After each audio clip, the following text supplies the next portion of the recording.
Heavenly Father, we thank Thee for another opportunity. Bless Him, Lord. Being able to approach Yes. the sacred desk to present Your Word. We thank You for our brother who's the opening the Bible. Pray that will open his mind, give him easy Yes. thinking, that he may say those things, Lord, from Your Word that speaks to our heart. And will lift us up in these times of discouragement. That will bring healing in times Yes. of illness. Lord, that will bring peace in times of distress. And we pray that Thou would help us to lean on Your everlasting arms and find victory in Jesus as He brings Your Word to us this morning. We pray in Jesus' name. Amen. Amen. I'm going to, Bless Him, Lord. I had a request just a few minutes ago to sing a song right up here. And by no means to try. There's one come up and give a little, and maybe do a little bit of tenor. By no means trying to pretend to be something I'm not. There's been some real pretty singing going on. But I was asked to lead this, so very best good job. Bless Him, Lord. Down here my burden's heavy, and the road is rough, and sometimes my feet get weary and so sore. There's a bright day coming, soon I'll step on heaven's shore, and I won't have to worry anymore. Though I won't have to worry when I reach the other shore, all my trials will be over, and I'll rest forevermore. My eyes will be on Jesus, and my heart will be aglow, and I won't have to worry anymore. Now when this life is over, and I've said my last goodbye, then I'll see my Savior standing at the door, and He'll say, "My child, you're welcome. Now all your cares are left behind, and then I won't have to worry anymore. No, I won't have to worry when I reach the other shore. All my trials will be over, and I'll rest forevermore. My eyes will be on Jesus, and my heart will be aglow, and I won't have to worry anymore. Amen. Amen. Pretty song. If you'd like to read along with us this morning as we turn to God's Word, be in the 10th chapter of the Gospel of John, and we'll start reading at the 11th verse. I desire your prayers this morning for God's Word and for me as I stand in your presence. The brother did a wonderful job a minute ago, and I do appreciate the fact that he lifted us up in prayer. But I need those of you here this morning that are listening to continue to remember this. I spoke just a while back, Listen, Lord. and I ran across a study. Well, God placed a pattern of study on my heart some time back. There are 7 instances in the Gospel of John where Jesus made a statement that began with the words, I am. And with each one of those statements that he made, he revealed a great deal of his character, a great deal of what his mission was, a great deal of his personality. It may come as a surprise to some people to know that our Lord, when he was here, he did indeed have a personality. I never met him in the flesh, but I have met him enough in the spirit to know that he had the type of personality that I can sure get along with. Now, just to give you a little bit of background before we read these scriptures. You may recall that years ago in God's Word, when God's children had been in bondage for several years in the land of Egypt, and God saw fit to deliver his people. And he spoke to a man by the name of Moses one time and said, I want you to go down, and we're not going to get into a great deal of this, but just the abridged version is this. He said, I want you to go down to Pharaoh's house, and I want you to tell him, and then I want you to tell the people that I have sent you to lead them out. And Moses said, Lord, who am I to go and lead your people? I'm not the leader. I'm not, I really don't know what I'm doing. Who am I to go and tell your children that you've sent me to lead them out? Because I know that when I tell them this, their first question is going to be, who told you to do this? In other words, who gave you the authority to come and lead us? God, what am I supposed to tell them? And God said, I am that I am. When they ask you this, just tell them that I am that sent you. Now, another translation for this is God is telling Moses, you just let the children know that whatever they need, not only is he saying I am that I am, but I will be what I need to be. And what God is impressing and reassuring Moses and reassuring his people with, and I truly believe today that if we simply listen and get ourselves in tune and attune to his voice, God will still tell us, I will be whatever you need me to be. And there's several things that we need in this. It just entered my mind. The last time I was here, I preached on when Jesus said, I am the bread of life. Do y'all remember that? Some of you may remember that message. I'm pretty sure this one over here does. Because I went through this and I was telling about a time that I'd been sent to the store and forgot the bread. Well, just shortly after that, Brother Jeff was telling me, he said, you know, he said, I went to the store the other day. He said, I was sent after bread of all things, and I remember that message that you preached. And the first thing I did when I got into that store is I went straight to the bread aisle. But anyway, Jesus made 7 statements that begin with the words, I am. And in this verse, 10th chapter of the Gospel of John, beginning at verse 11, he says, I am the good shepherd. The good shepherd giveth his life for the sheep.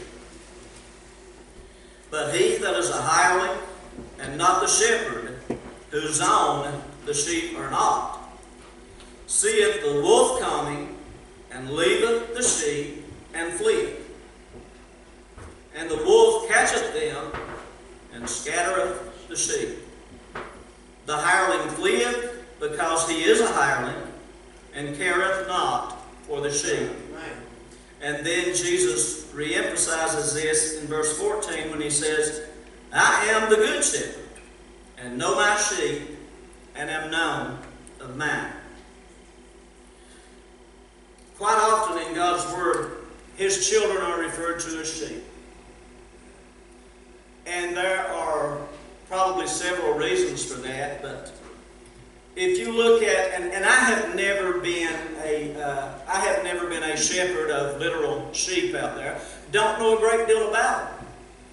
But when God started moving me in the direction of this series, as it were, of messages, beginning with the words "I am," when I read about the shepherd, and it began to register with me how many times that we are referred to as God's sheep, and it crossed my mind. I wonder why He chose sheep to identify with His children. So I started doing a little bit of research and a little bit of reading on some of the characteristics of sheep.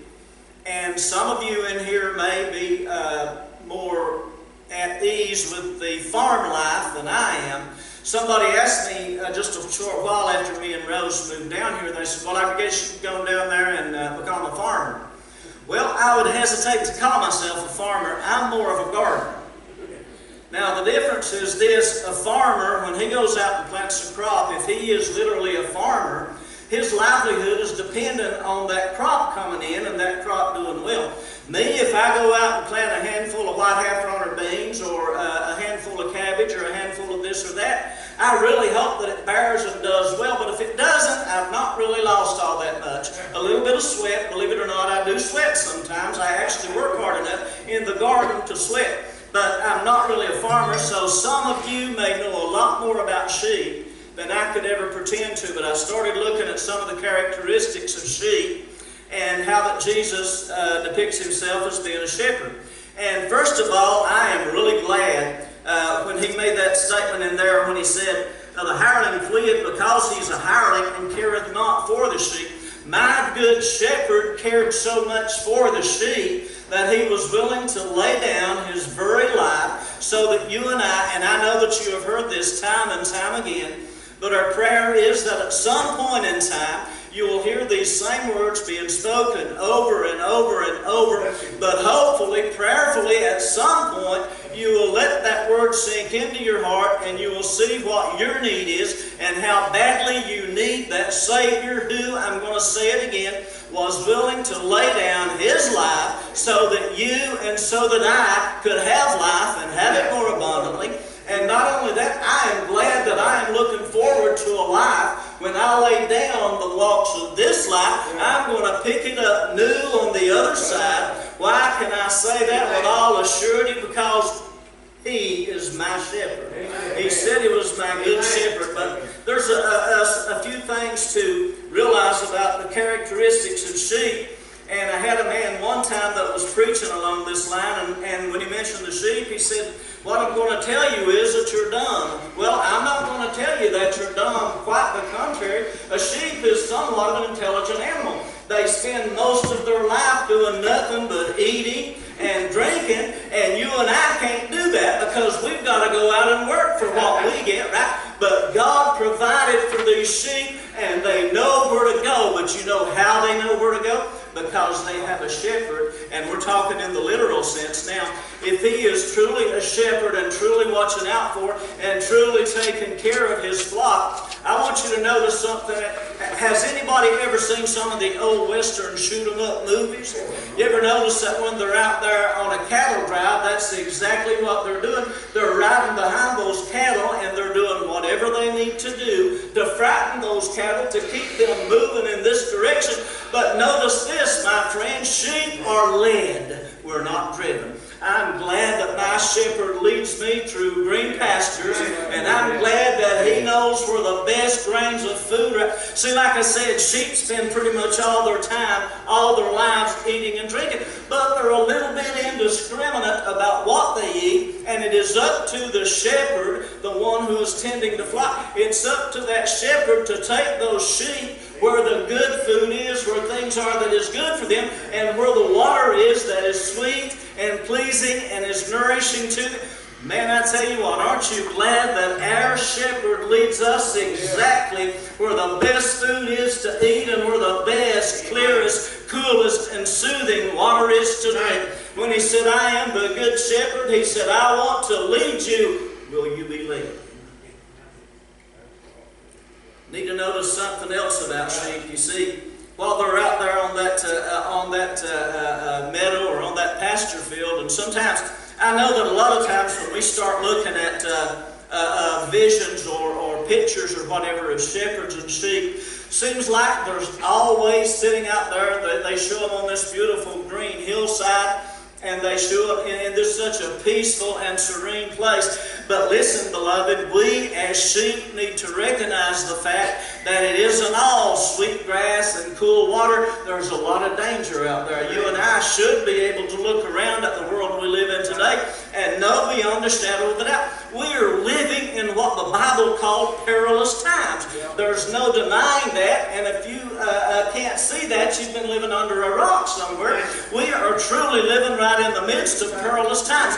But you know something? I'll be the first to admit, I look around and I get a little depressed and I get a little downhearted and I get a little despairing sometimes. But then I remember Jesus said, I am the good shepherd and I care for you. I know that no matter what takes place in this world around about me, as long as I've got my eyes on the shepherd, and as long as I'm going where He leads me, I'm going to come out victorious on the other side. I don't know what I may have to endure, or I don't know what I may have to go through to get there, but I know one thing, because this book tells me that if I simply follow the Good Shepherd and hold on to that mighty unseen hand, I think Esther mentioned it a while ago, we've already read the back of the book. You know, back when I was in high school, this may shock a lot of you all, but there was a time when there was no way that you could have gotten me up in front of a crowd of people to do exactly what I'm doing right now. And so a lot of times when we were pressed to give book reports, now I liked to read, but I also knew that I was not very good at speaking to people, so most of the time, a whole lot of the old classics, for some of you that read a lot, they had this thing called Cliff Notes. You remember them? That's what I would do. I would take the shortcut, and when I got up to give my talk, mostly I would say, well, here's Tom Sawyer, and in the end he did this. And that's about as far as my book report went. Well, some of that carried through into my Christian life, because when I got to hearing about heaven, and when I got to hearing about walking with Christ, I read the back of the book.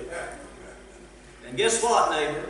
No matter what we may have to go through, or no matter what we may have to endure, following the shepherd, we're going to come out victorious. Remember that old song, Victory in Jesus? That's not just a bunch of words in black and white, brother. That is true to live by. I know that we're living in troublesome times, but I would hope that you can be encouraged by this. I have been out on, I've been blessed a few times in my life to travel some in this world. And one of the things that my wife and I love to do is to go on a cruise. Used to. Probably, I don't know if I'll ever go on another cruise or not, but the point I'm getting is this. These things that are going around about us, we are still the sheep of His pasture. God's Word tells us that we are. We are still in His hands. So, beloved, don't despair. Don't get downhearted. Don't get all downcast about this thing. He's still got it all in control. And when I was out on a cruise ship one time, and we got out to a point that you could look any direction that you wanted to look. Couldn't see land anywhere. Now this whole ship was out there in the midst of a vast ocean. You know what? That ship didn't sink because the water was all around it. Ships don't sink because of the water that they're floating on. They sink when they let the water come into the ship.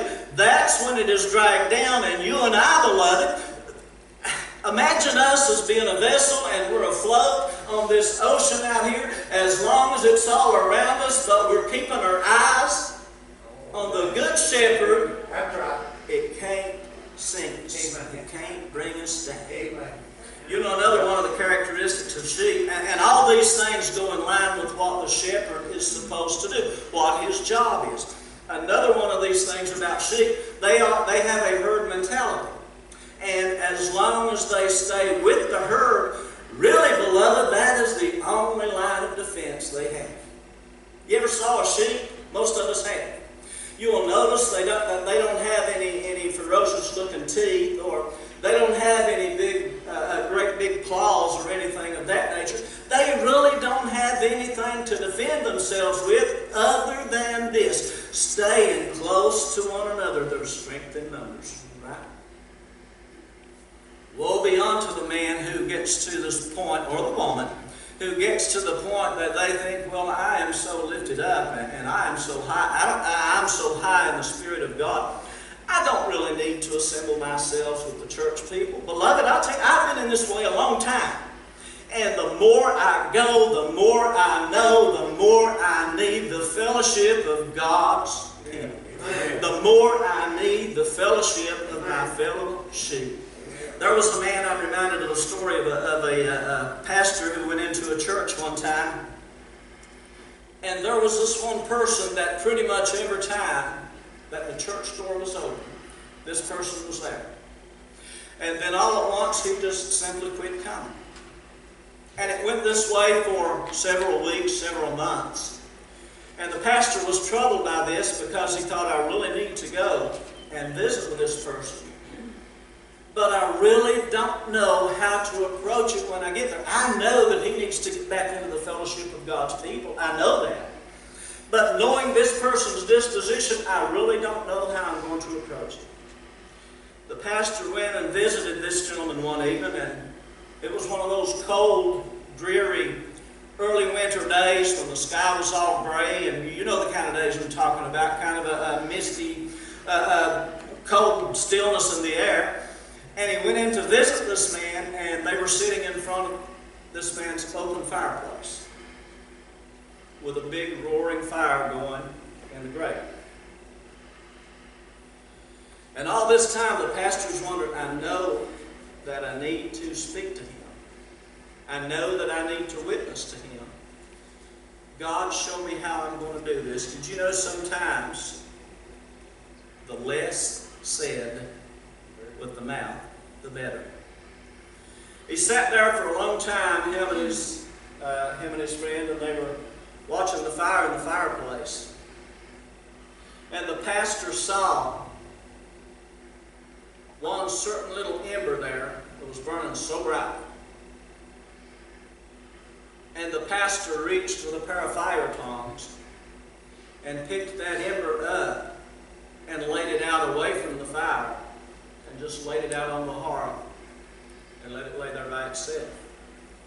Then he just sat back, and he and his friend just continued to watch what was going on.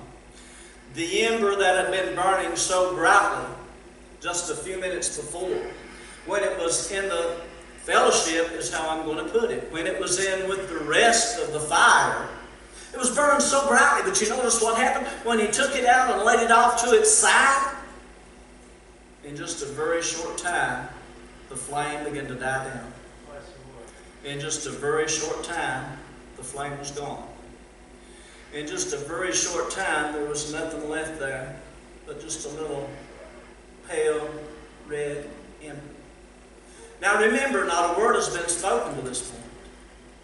We saw this go from a flaming ember to just a little pale red lump of something laying on the hearth. Then the pastor reached for those fire tongs. Do you see where this is going? The pastor reached for those fire tongs, picked that ember up, laid it back on the fire. You know what happened? Almost immediately, the thing caught fire and began to burn again with a fervent heat. And then the pastor said, well, I suppose it's time for me to be going. And the man said, Pastor, I want to thank you for this visit. And I want to thank you for this very powerful message that you've delivered. And I want you to know that I'll be back in church next Sunday. What happens is this. Sometimes one of the sheep will, for whatever reason, it will start to be drawn away. And it'll be drifting away from the rest of the herd. Now, a lot of shepherds, when they see this happen, natural, literal men like me or you all, and you see this happen, the tendency a lot of times, sadly, is to think, well, I see this one drifting away, but there's really nothing I can do about it. And besides that, I had 100 sheep when I was here, If that one goes away, so what? I've still got 99 of them. You know what the good shepherd does? He separates himself, not ever completely, but he is always keeping an eye on the flock. I'm a firm believer in that. But he also goes out. Remember that old song, there were 99 that he left the fold to find one little lost lamb. Here I am. We need to remember that there's strength in numbers. That's where our strength comes from. We need to remember that when we see one start.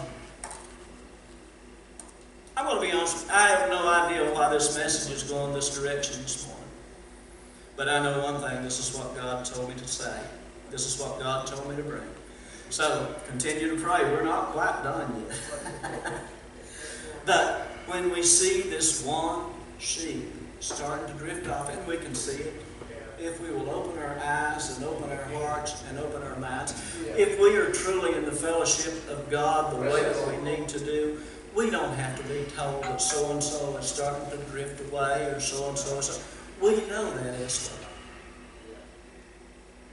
what the good shepherd does is he goes out and he brings that sheep back to the fold. I'm so glad that the good shepherd cares enough for me and you to go out of his way to find us. Another thing about sheep, and this is one of those things, have you ever heard the phrase cast down? You know, when I am cast down in trouble and soul, does that any whisper sweet peace to me? Now, a lot of people have a tendency to think that cast down simply means that we're discouraged, we're despondent, we're downhearted, and we're all these things. The true meaning of cast down in reference to sheep is this. A sheep has a very unique anatomy, a very unique physical structure.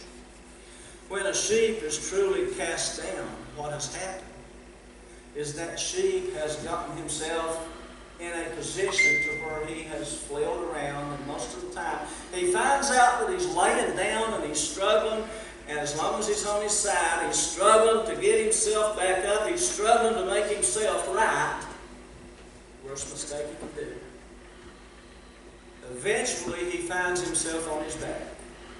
That is a sheep that is cast down. And when that sheep gets in that condition, because of the design of his anatomy, I'm not really trying to give you a lesson in veterinary science or anything like that, but I'm just going to show you how much you and I are like sheep. When he gets in a truly cast down position, he's not able to pick himself back up. Because of the way that he's built, he's not able. So do you know what the good shepherd is doing? He's constantly on the lookout for a sheep who's getting cast down. Because the shepherd also knows.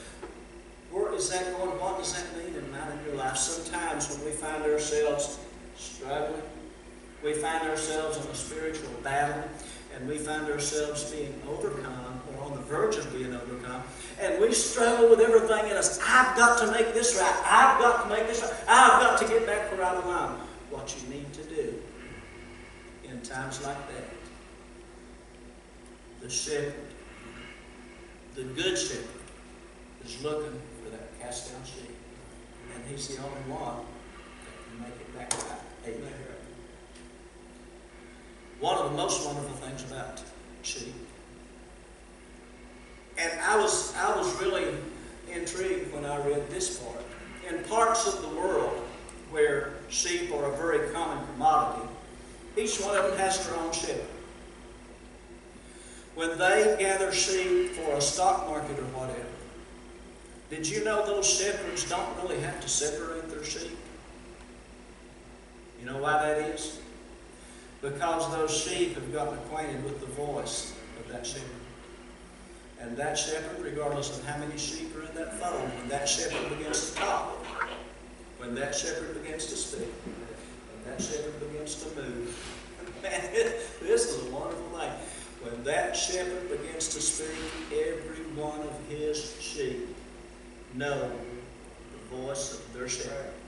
And when that shepherd starts to lead, the sheep have learned to trust him enough to where when he starts to lead, they start to follow. I am so glad today that I'm following the Good Shepherd. David, who gave us the blessed words of the 23rd Psalm. When he said, "The Lord is my shepherd," what he's really doing, he's not being by any means boastful within himself. What he's really doing is he's being boastful about who his shepherd is. I know that I am nothing. I know that I am just a little sheep, but I am the sheep of his pasture.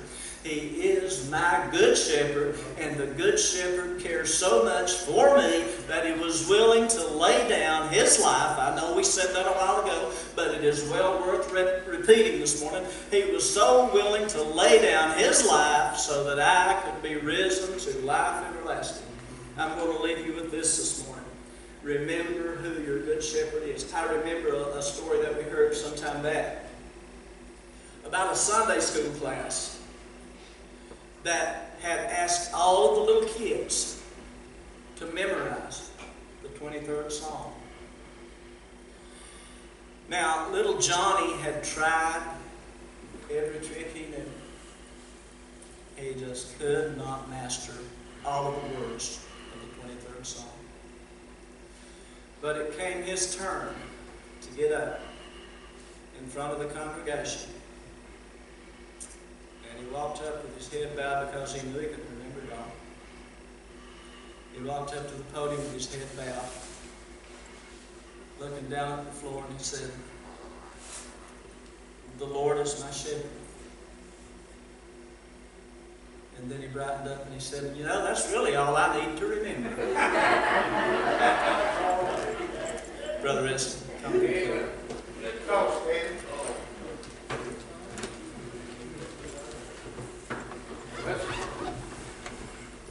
As we come to the close of this service today, we hope that you've been encouraged.